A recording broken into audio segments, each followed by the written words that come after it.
Assalamualaikum warahmatullahi wabarakatuh. Teman-teman sekalian, berjumpa lagi dengan channel saya. Nah, untuk video kali ini saya akan berbagi informasi mengenai syarat perlu peringkat akreditasi program studi lingkup Lamemba, khususnya untuk program sarjana. Nah, syarat perlu ini bisa teman-teman baca atau temukan di DL9, Panduan Penilaian Akreditasi Program Studi Lamemba, khususnya pada halaman 22-23. Secara lebih lengkap akan kita jelaskan sebagai berikut. Nah, yang pertama, untuk syarat unggul itu ada dua pendekatan. Ya, pendekatan pertama adalah berdasarkan kualifikasi dosen. Nanti pendekatan kedua ini adalah berdasarkan kualitas luaran dan capaian Tridharma. Kita bahas dulu yang berdasarkan kualifikasi dosen. Nah, berdasarkan kualifikasi dosen, agar memperoleh peringkat unggul, dosen tetap berkualifikasi minimal magister, ya, dengan 50% dosen diantaranya berkualifikasi doktor, dengan bidang keahlian selaras dengan kompetensi inti program studi. Nah, kemudian yang kedua, 60% dosen tetap memiliki jenjang jabatan akademik lektor, lektor kepala, dan guru besar. Ini sifatnya adalah saling menjumlahkan atau saling menambahkan. Nah, yang kedua, berdasarkan kualitas luaran dan capaian Tridharma, untuk memperoleh peringkat unggul, syaratnya adalah jumlah publikasi dosen tetap di jurnal internasional bereputasi tinggi dan seminar internasional terindeks dalam 3 tahun terakhir dengan ketentuan sebagai berikut. A. Jika jumlah dosen tetap, lektor, lektor kepala, dan guru besar itu kurang dari atau sama dengan 20 orang, maka 1 publikasi. Kemudian, jika jumlah dosen tetap, lektor, lektor kepala, dan guru besar lebih dari 20 orang, maka harus ada lebih dari 1 publikasi.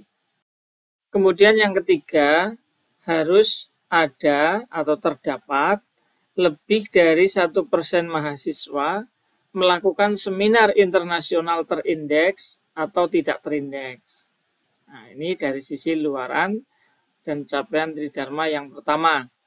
Kemudian yang kedua, agar memperoleh peringkat unggul, maka jumlah sitasi rata-rata dosen tetap per tahun itu lebih besar atau sama dengan 10 dari publikasi internasional dan nasional bereputasi dalam 3 tahun terakhir. Baik, sekarang kita masuk ke syarat peringkat baik sekali.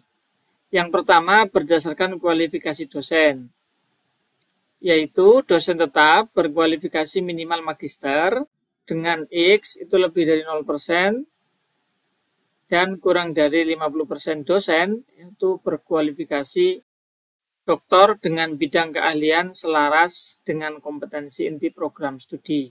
Nah, teman-teman sekalian, X ini artinya jumlah dosen tetap, ya, jumlah dosen tetap yang ada di program studi.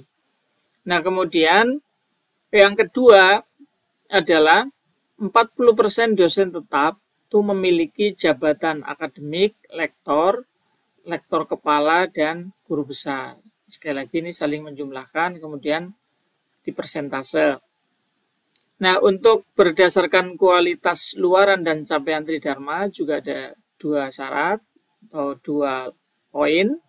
Yang pertama, untuk baik sekali, itu syaratnya jumlah publikasi dosen tetap di seminar internasional tidak terindeks, seminar nasional terindeks, dan jurnal nasional terakreditasi selama 3 tahun terakhir dengan ketentuan sebagai berikut. Jika jumlah dosen tetap, lektor, lektor kepala, dan guru besar kurang dari atau sama dengan 20 orang, maka harus ada 10 publikasi. Ya. Kemudian, jika jumlah dosen tetapnya, yaitu lektor, lektor kepala, dan guru besar itu lebih dari 20 orang, maka minimal harus ada lebih dari 10 publikasi.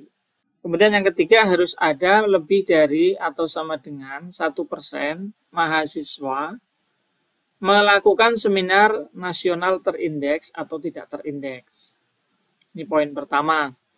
Kemudian poin kedua, jumlah sitasi rata-rata dosen tetap per tahun itu lebih besar atau sama dengan 8 dari publikasi internasional dan nasional bereputasi dalam 3 tahun terakhir.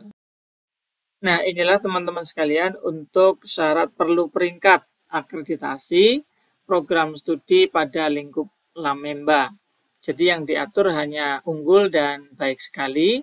Apabila tidak memenuhi keduanya, maka otomatis peringkatnya adalah bisa baik. Atau bahkan bila memang sebuah prodi tidak memenuhi syarat perlu terakreditasi di Lamemba, maka bisa saja prodi tersebut nanti memperoleh status TMSP, ya, atau istilahnya tidak memenuhi syarat peringkat. Demikian, mudah-mudahan informasi ini bermanfaat buat teman-teman sekalian. Terima kasih telah menonton.